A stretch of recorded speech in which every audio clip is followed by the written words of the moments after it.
Muito boa noite, bem-vindos ao nosso Evangelho de hoje. Não se esqueçam de colocar a água sobre a mesa, a jarra com água e os copos, e lembrar também que vamos falar com Jesus, vamos fazer a nossa ligação aos planos superiores, vamos pedir exatamente neste nosso Evangelho do Lar, vamos pedir pelos nossos lares. Então, vamos começar com uma música, com uma canção. Página 29.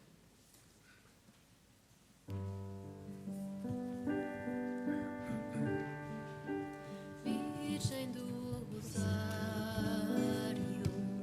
Senhora Mãe da Cova da Iria, aurora que desponta a cada dia na vida de todos os sofredores. Mãe cheia de graça, que aos pequenitos deste tanta luz, trazendo a mensagem de Jesus. Sufraga-te, pedimos nossas dores.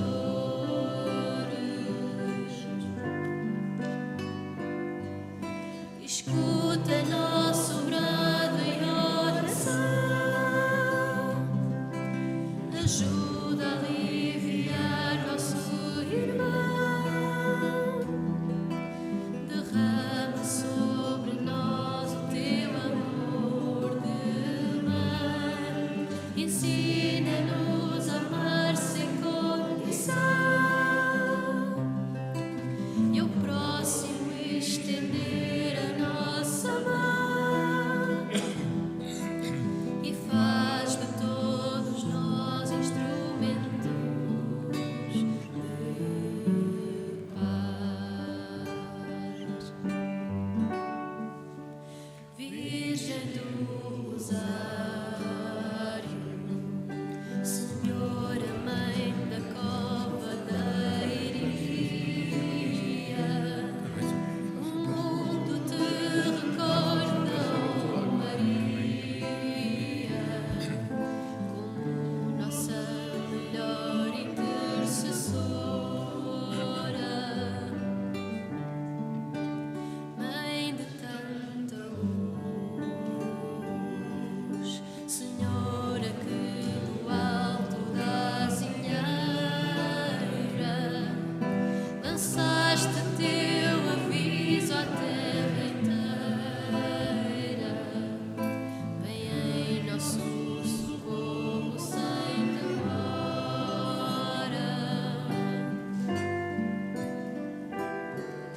Vem trazer mais esperança a todos nós. Ensina-nos a não calar a voz. Ajuda os homens fracos a encontrar a paz. Acorda os que esqueceram teu Jesus. Vem dar-nos mais conforto à nossa cruz e faz do nosso mundo melhor.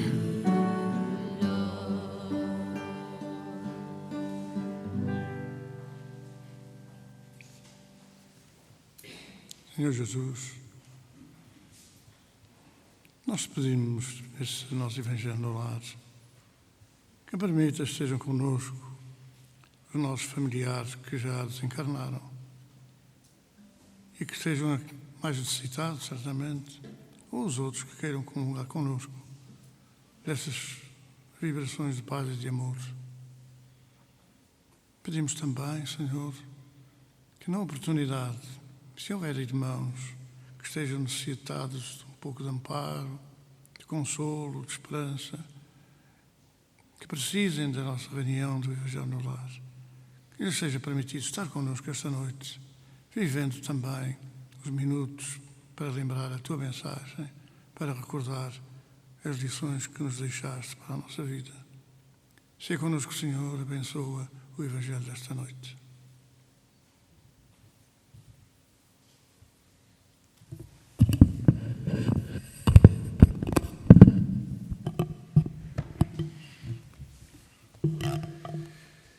maior mandamento. Mas os fariseus, tendo sabido que ele calara a boca aos saduceus, reuniram-se, e um deles, que era o doutor da lei, foi pôr-lhe esta questão para o tentar: Mestre, qual é o grande mandamento da lei? E Jesus lhe respondeu: Amareis o Senhor, vosso Deus, de todo o vosso coração, de toda a vossa alma, de todo o vosso espírito. Esse, o maior e o primeiro mandamento. E aqui está o segundo, que é semelhante ao primeiro: amareis o vosso próximo como a vós mesmos.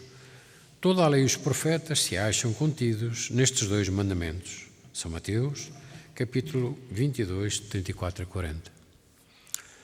Caridade e humildade, tal o único caminho da salvação.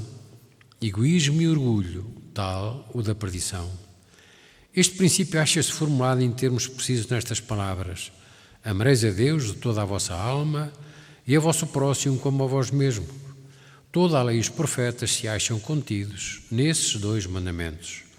E para que não houvesse equívoco sobre a interpretação do amor de Deus e do próximo, acrescenta: e eis aqui o segundo mandamento, que é semelhante ao primeiro, o que quer dizer que não se pode verdadeiramente amar a Deus sem amar o próximo, nem amar o próximo sem amar a Deus, isto é, o que se fizer contra o próximo é o mesmo que o fazer a Deus. Não podendo amar a Deus sem praticar a caridade para com o próximo, todos os deveres do homem se resumem nesta máxima: fora da caridade não há salvação.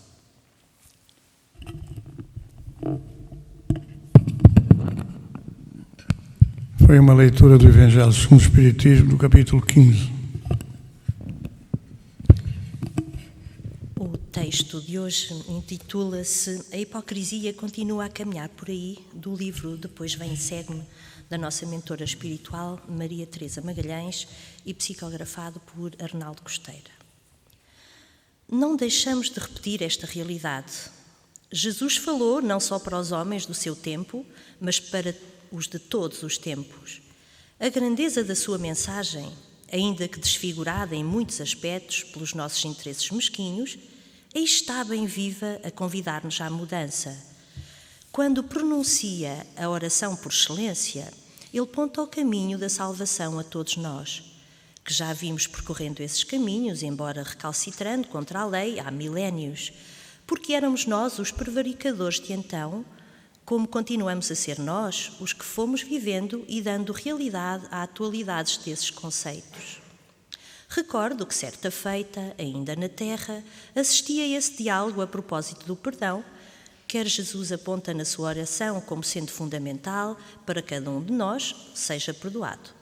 Uma senhora, já de idade bem madura, interpelava-nos sobre a necessidade de perdoar aos outros se queríamos que Deus nos perdoasse. Quando obteve naturalmente a resposta de que o deveríamos fazer, ela encontrou de imediato a solução. Passaria a dizer a oração, omitindo esse perdão e reduzindo a mensagem apenas a perdoai-nos as nossas ofensas e não nos deixeis cair. Como vemos, foi fácil, só que essa extraordinária reflexão nos deve concitar à meditação para não ficarmos pela rama dos ensinamentos. Quando Jesus pronunciou, recordando o que havia enviado a Moisés no Monte Sinai, que é o maior mandamento da lei, o amar a Deus, deveríamos juntar o amor ao próximo. Abria caminho para fazermos aos outros o que gostaríamos nos fizessem, o que clarifica o amar ao próximo como forma de atestarmos que o amor a Deus não podiam ser apenas palavras vãs. De facto, como poderemos esquecer que se amarmos os próximos será o mesmo que amar a Deus por intermédio do Mestre? E o mesmo não ocorrerá quando, por qualquer forma, prejudicarmos aquele que marcha ao nosso lado? Não será este procedimento mais hipócrita do que procedimentos idênticos pelos fariseus hipócritas que continuam a vestir corpos humanos, ainda que usando roupagens mais sofisticadas? Não estará na altura de compreender melhor o que é a vida eterna? Não urges conhecer e espalhar a realidade da vida futura, a clareza do ensino, para podermos, sem sofistas e sem medo, falar desse futuro, abrindo espaço para a compreensão da necessidade da reforma íntima, da transformação moral, do cumprimento da lei da evolução, pois que teremos que continuar em nossa caminhada ascensional para Deus, justificando por atos que merecemos estar ao lado das ovelhas, dos mansos e pacíficos, dos humildes do coração, que passarão à sua direita, à direita do Cristo redivivo que está de volta? Qual a nossa participação nesse grande banquete de luz? Deixar correr as dores para que outros tenham o trabalho de ajudar a afastar as pedras do caminho àqueles que a providência coloca à nossa disposição para resgatarmos os nossos passados de erros e de omissões? A porta é estreita, mas está à nossa frente para que por ela entremos, vencendo os desafios das dores. Acordemos.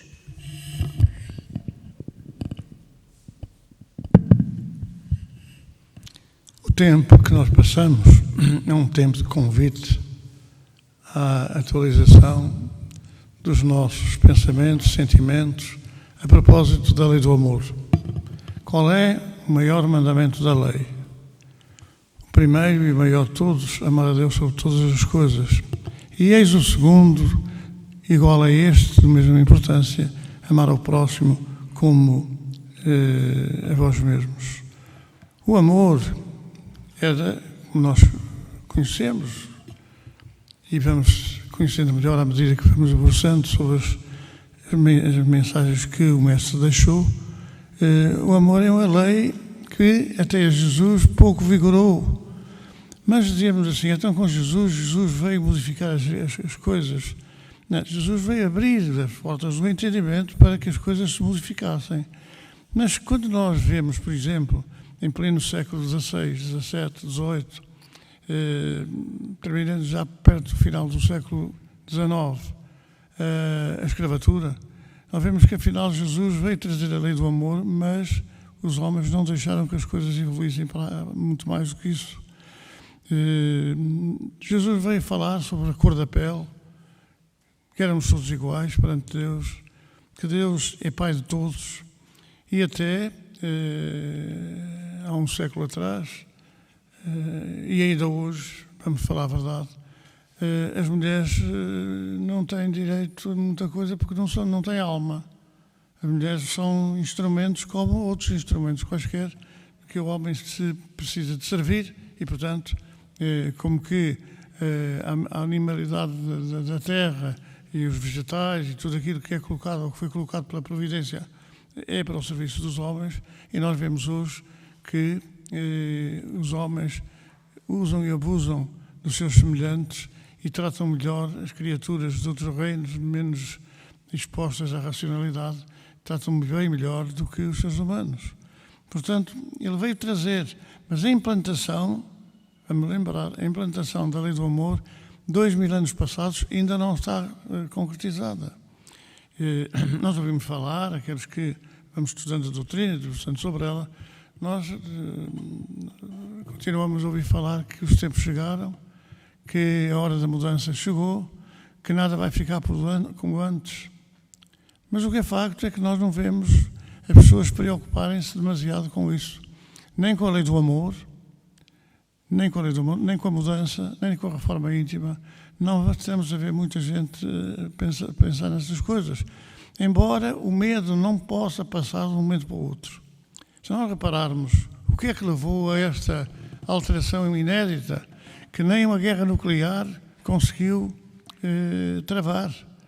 Nós não tivemos uma guerra maciça com as armas nucleares, mas nós vivemos o final da Segunda Guerra Mundial, o que foi realmente a utilização em Hiroshima e Nagasaki da arma nuclear, e vimos que, em termos mundiais, aquilo que se passou com esta bomba atómica que explodiu para toda a parte do mundo não tem nada a ver. Quer dizer, aquilo que se passou em Hiroshima e Nagasaki, onde morreram diretamente 150 mil japoneses, não tem nada a ver com aquilo que se passou agora, ou que está ainda a passar, em que conhecidos em estatísticas que, no meu entendimento, e talvez de muita gente, até de muitos de vocês, não chegou a atingir sequer os números que agora vêm anunciados de cerca de 3 a 4 milhões de infectados e mortos conhecidos, diagnosticados, e sabe-se lá com que inveracidade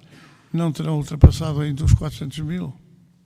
Quando nós vemos, por exemplo, do rescaldo da Segunda Guerra Mundial, quando vemos que terão morrido no rescaldo cerca de 25 milhões de pessoas em todo o mundo, milhões de pessoas, no intervalo entre a Segunda Guerra Mundial e o descanso, que durou até 1960 e poucos, com toda aquela orgia política que ocorreu com a separação da Europa em duas partes, não é? E nós vemos que nesse período mais 25 milhões de pessoas, particularmente da Europa e da Ásia, perderam a vida também nas perseguições que se seguiram.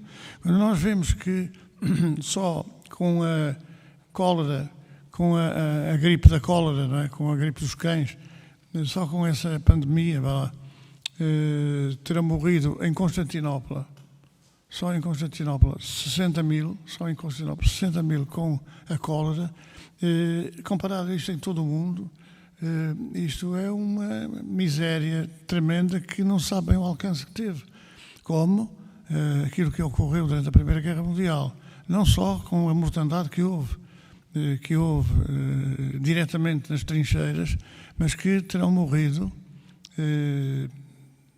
nas trincheiras e nas terras de todo o mundo alguns milhões de pessoas com a gripe espanhola ou com essa pandemia que não se teve possibilidade de saber o alcance, porque aquilo que eram as estatísticas da época não tinha nada a ver.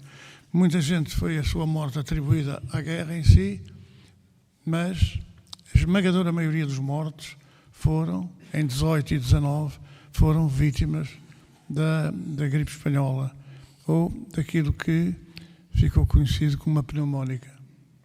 Ora, são notícias aterradoras, não é? Que levaram agora, nessa fase, a um terror maior do que o terror generalizado que houve na Europa. Nós não fazemos ideia exatamente quantas pessoas morreram em Berlim, nos bombardeamentos de Berlim. Não se faz ideia. Porque as estatísticas são politicamente manipuladas. Nós ouvimos dizer que durante a guerra colonial, não é? Chamada guerra colonial, que foi uma mortandade terrível, não sei quantos mil, não sei quantos milhares de mortos. Mas milhares de mortos não foram milhares de mortos. Não sei se terão chegado aos 10 mil mortos diretamente ligados à guerra em si, à guerra, porque uma percentagem, talvez, da ordem dos 30% a 40%, foram mortos em passeatas de lambreta, passeatas motorizadas, em divertimentos de caça, não é? Mas que para que as famílias pudessem ter acesso a uma pensão de sobrevivência, uma pensão de guerra, não é? Foi necessário reportar essas mortes à guerra direta, à campanha, quando uma maior parte, mas uma parte significativa, não foram devidas à guerra direta. Foram carregadas a estes acidentes, enfim, a defesa da vida familiar, porque se foram mortos em campanha, que não em guerra, em combate, as famílias não tinham direito a nenhuma indemnização ou nenhum subsídio. Portanto, quer dizer, nós fazemos uma ideia muito errada, mas o que é facto é que esta pandemia foi uma guerra generalizada, e não se sabe ainda qual é o alcance. Não se sabe qual é ainda o alcance. Portanto, é necessário nós ponderarmos muito bem não só o alcance, mas também os efeitos. Os efeitos atingiram toda a Terra, toda a humanidade. Mesmo agora que nós vemos abrir o desconfinamento, lá como é que chamam essa conversa, nós vemos que as pessoas não têm a responsabilidade em si e fazem as neiras umas atrás das outras. Expõem-se a verdadeiras tragédias.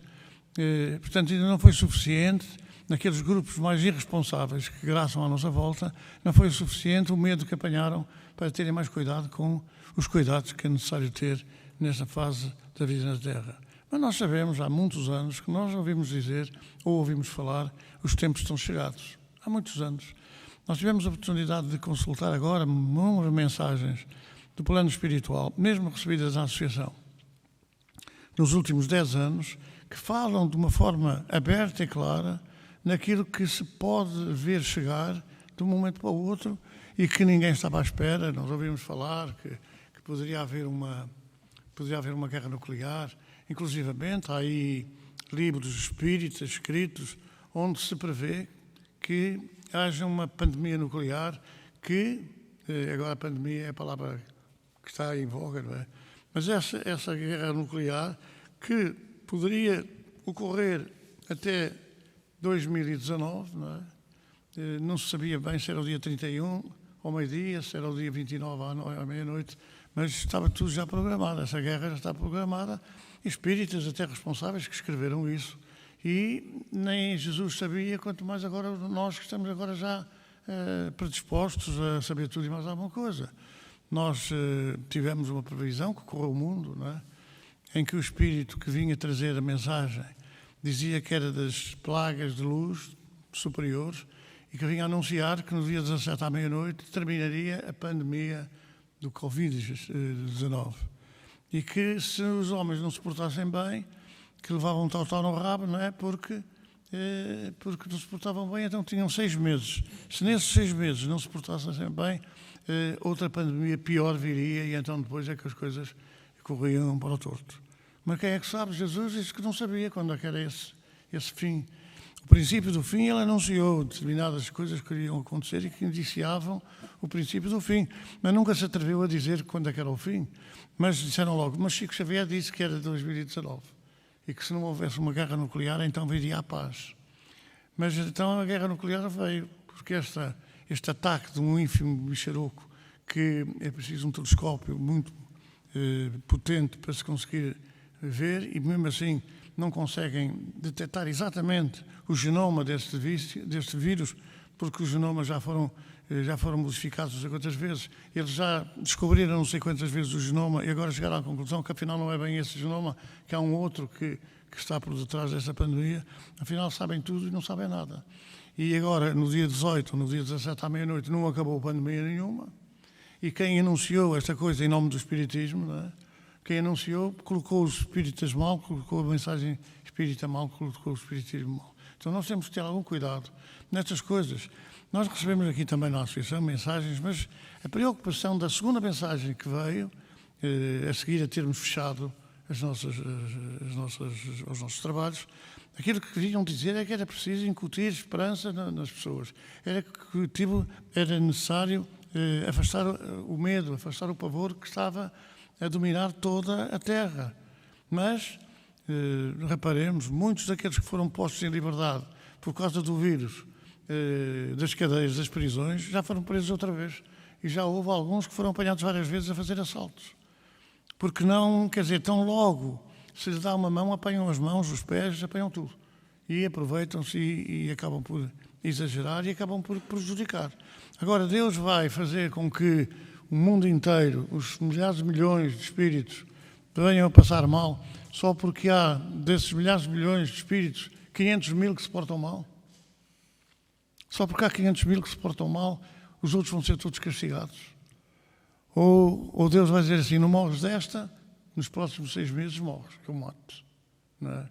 Com que será, não se sabe bem, mas eu vou pensar nisso. Quer dizer, são estas notícias que são confrangedoras. Anunciar que os tempos são chegados, da mudança, da transformação. Mas já se chegou há 10 anos e ninguém aprendeu. Há 10 anos que veio este anúncio das grandes transformações que era necessário operar e ninguém aprendeu. Então logo as coisas se colocaram numa posição em que voltar ao guerra-bof que houve, económico, financeiro, etc., já está tudo à espera que esta pandemia passe rapidamente, para irem para as praias, para as discotecas, para as boates, para o bem bom, para os bares, para a borga, porque pensam que as coisas vão voltar todas ao princípio. Não vão. Não vão. Porque o nosso próprio magnetismo inferior, negativo, acaba por criar estas mutações nos próprios vírus. O coronavírus, não é? O Covid-19, já existe no nosso corpo há muitas dezenas de anos. Já existe nas nossas casas, já existe na falta de higiene de muitos prédios, já existe há dezenas e dezenas de anos. Já há cura exterior para esse bicharoco. Já há medicamentos feitos, na América, curiosamente, mas não dão para beber. Não é? Com os copos, devem beber com os aguardentes, com os copos, mas não dão. É evidente que pode-se extravasar para uma análise diferente. Nós fomos um povo sujeito ao uso do quinino. Hidro, não sei quantos, quininina, qualquer coisa, que falava na América, que falava no Brasil, que, grosso modo, é uma doença tropical. Mas só agora que os chineses, por exemplo, descobriram que os animais exóticos não deviam ser conhecidos. A primeira mensagem que nós recebemos aqui, quando fechamos os trabalhos da Associação, porque nós fechamos os trabalhos da Associação com base em mensagens do plano espiritual. Só depois o Governo, então, pôs em marcha essa coisa do isolamento, é que pôs em marcha isso. E essa confinização teve realmente, a vista do plano espiritual, teve uma coisa estranha, que também não é tão estranha como isso, que é Portugal, afinal, é um país exemplar, porque morreram quase nenhuns. Mas fomos ver as mortes por milhão de habitantes, não é? Afinal, nós estamos ao nível dos outros. Não podemos estar ao nível dos Estados Unidos da América, que tem umas centenas de milhões de pessoas, não é? Não podemos estar a esse nível, ou do Brasil, que eles nem sabem quantos têm, porque perderam-lhe a conta. Não há recenseamento de milhares e milhares e milhares, de centenas de milhares de crianças, não há recenseamento disso, porque não foi possível fazer, eles não tiveram possibilidade de fazer esse recenseamento. Então, nós não podemos fazer uma comparação. Não, nós até foi um país, só tivemos 1.600 mortos, não sei o quê. Agora vejam a Espanha, que teve 30 mil mortos, ou vejam os Estados Unidos, que vai nos 100 mil mortos. Mas em termos de mortos por milhão de habitantes, é o mesmo nível. É o mesmo nível. Mas há uma razão que pode estar por trás disso. Nós vivemos em África 13 anos a usar quinino diariamente. Nós usávamos quinino diariamente. E dizem que os medicamentos usados em termos de doenças infectocontagiosas tropicais, esses, por exemplo, SIDA ou AIDS, têm origem num macaco-cão. Até nos acusaram de sermos sido os importadores do HIV e sermos responsáveis por levar o HIV para os Estados Unidos. Agora, porque nós também íamos a todas, não é? Também utilizávamos o macaco-cão como alimento, não é? E chegamos à conclusão que agora são os animais exóticos, como é o pangolim ou como é o morcego, que é um alimento para o nosso de cada dia na China. Só agora é que foram os chineses que foram decidir proibir esses alimentos, a utilização desses alimentos. Já foi passado a várias cidades da China e chegou-se à conclusão que, afinal, esse vírus modificado, o genoma modificado, desenvolve-se em determinados animais exóticos ou selvagens. Porquê? Porque a China não tem capacidade para alimentar aqueles 1.200 ou 1.300 milhões de seres humanos que eles lá têm. E eles têm que comer tudo, gafanhotos, têm que comer pulgas, mosquitos, tudo. Têm que comer tudo, porque não têm, tudo aquilo que mexe, comem. E às vezes comem mesmo aquilo que não mexe, que são as raízes das árvores, etc., com a utilização hoje gravíssima de produtos para matar os vírus, para destruir os vírus, e eles, coitaditos, assistem impávidos e serenos e vão pela calada, vão mordendo, porque tudo aquilo que a gente vê, mata. Então, para não matar, usam aquilo que a gente não pode ver e fez essa miséria que fez até agora. Então, é esta questão de nós termos usado quinino muitos anos por causa da malária, por causa do paludismo, pode estar por detrás alguma resistência que nós temos em relação a estes vírus. Porque, não tendo efeitos, digamos assim, definitivos, mas a medicação usada para tratamento de doenças tropicais parece que está a dar algum resultado, embora não dê resultado em tudo. Porque isto é como a gente dizer assim, vamos tomar chá de malvas. Em que quantidade? Em quantidade, ninguém sabe. Vamos tomar este chá de eucalipto. Em que quantidade? Mete lá para dentro, quanto mais denso for, melhor, mais efeito faz. Quando os medicamentos naturais devem ser usados, mas devem ser usados com parcimónia, com regra e com equilíbrio, porque senão o que faz bem também pode matar. Por exemplo, em homeopatia, o arsénico é um elemento que é benéfico na quimioterapia, no tratamento quimioterápico, o arsénico. Entretanto, que há uns anos atrás, matava-se com o arsénico. por causa das doses. São as doses que são utilizadas, a concentração dos elementos é que fazem mal ou que fazem bem. E isso a gente vai à farmácia, toma aí, dá aí este produto, dá aí este medicamento com esta concentração, mas não sei o quê, e está a andar. E julga que às vezes se tomar um não, toma dois, se um faz bem, dois fazem muito melhor e resolvem logo a questão. Quando as coisas não são bem assim. E nós habituamos-nos a automedicar-nos, a autoalimentar-nos de qualquer maneira, a fazer esses gracejos agora, que faz aí para emagrecer, para engordar, para manter a dieta não sei o quê, para emagrecer os peitos, para emagrecer as barrigas, para engordar as barrigas e os peitos, porque há pessoas que nem uma coisa nem outra. Quer dizer, nós vamos à procura daquilo que é mais fácil, que é mais imediato, e nem sempre aquilo que é mais imediato é o melhor para a nossa saúde. Então é esta questão que nos faz pensar onde está a lei do amor trazida por Jesus há 2000 anos. A lei do amor trazida por Jesus há 2000 anos. Onde está a lei da reencarnação trazida por Jesus há 2000 anos. E os representantes de Jesus na Terra, pura e simplesmente, puseram tudo de quarentena. Não é? A reencarnação e a comunicação dos espíritos e essa coisa da lei do amor foi tudo posto na gaveta à espera que houvesse, digamos assim, sentimentos melhores.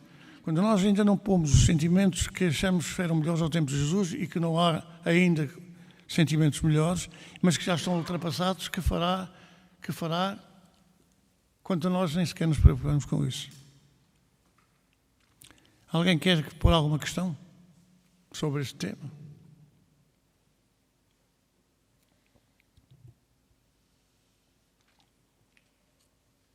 Então, vamos continuar.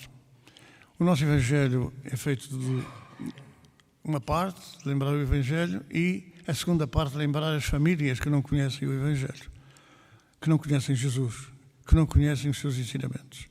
E é nesta cadeia da fraternidade que nós baseamos agora a segunda parte do nosso Evangelho, as famílias em carência, as famílias em desarmonia, as famílias em mal-estar e também as famílias nessas circunstâncias dentro do próprio movimento espírita. Nós temos muitas espíritas a vivenciar o nosso Evangelho, mas também temos muita gente que não tem nada a ver com o espiritismo e que assiste ao nosso Evangelho pela net e canta as nossas canções também pela net e em sua casa. E nós tivemos, logo pouco depois de começarmos esta campanha, tivemos até instituições religiosas que nos pediram os textos para poderem cantar, porque a música pode unir toda a gente no mesmo ideal. Então, nós vamos partir para a segunda parte, lembrar as famílias e depois cantaremos no final uma música. Esta parte de irradiação, a parte final, uma música para a harmonização dos nossos espíritos e levarmos para a nossa casa as vibrações.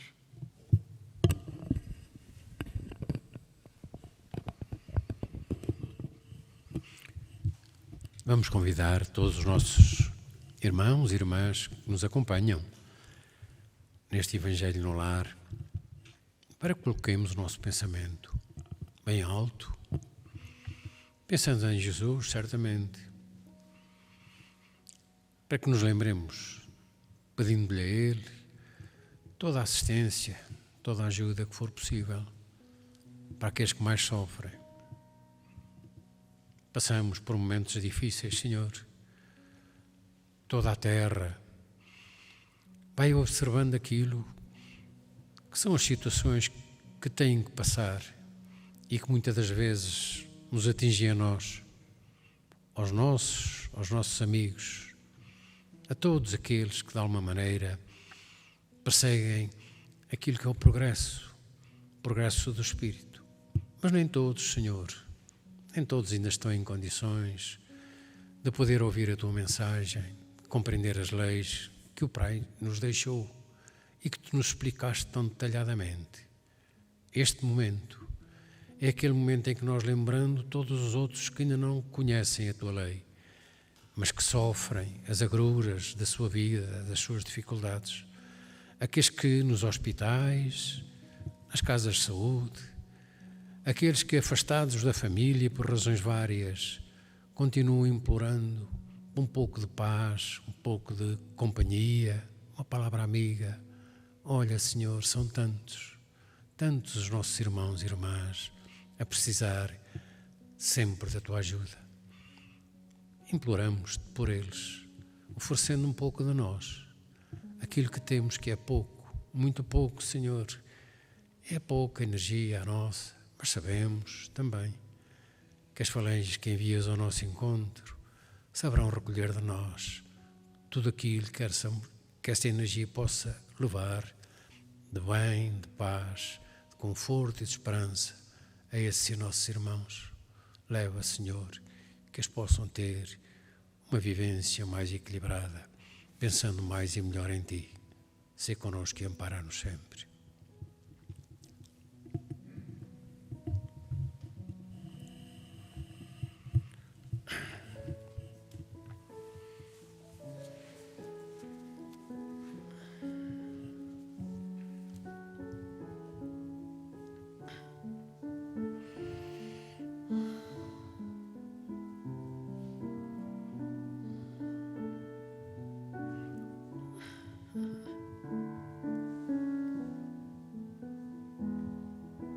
Excelsa e sereníssima Senhora,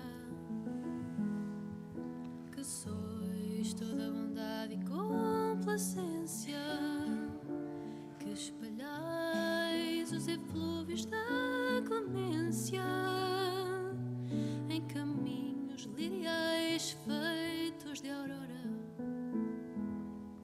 Amparai o que anseia, luta e chora no labirinto amargo da existência. Sede nossa divina providência e a nossa proteção de cada hora. Anjo tutelar da humanidade, que espargis alegria e caridade sobre um mundo de trevas e gemidos. Vosso amor, que enche os céus ilimitados, é a luz dos tristes e dos desterrados, a esperança dos pobres desvalidos. Excelsa e sereníssima Senhora, excelsa e sereníssima Senhora.